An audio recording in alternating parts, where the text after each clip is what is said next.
kama tunamsikia na kama tunamfuatilia Mheshimiwa Rais wa Jamhuri ya Muungano wa Tanzania tokea alivyoapishwa, mimi kwa mara ya kwanza nilimsikia anasema, anawaelekeza viongozi wote wa nchi hii na watumishi wote wa nchi hii, nendeni mkatatue kero za wananchi.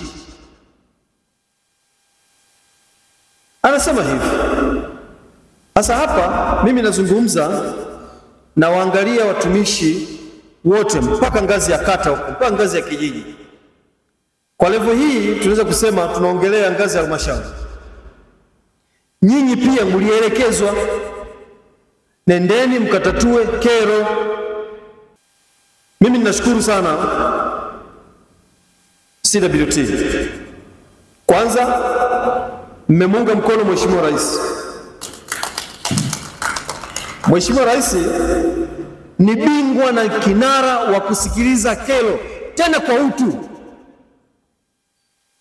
Kwa utu, namaanisha kwa utu. Mimi naelewa ninachokisema. Ni mama ambao ukienda kwake anakupa space, anakusikiliza, anakuuliza unatakaje, baadaye anakupa kitu ambacho kweli ukitoka pale umepata faraja. Wewe ni nani usiosikiliza watu?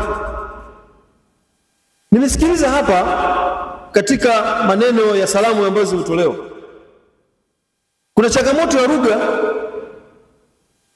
katika utoaji wa huduma, lakini Mheshimiwa Rais tunamsikia mara nyingi anaongea kwa utaratibu, jambo ambalo wewe unaweza kufikiri kama angefoka, lakini anaongea kwa faraja, anakuambia kiutu kabisa, mpaka unatambua hiki kweli ulikosa.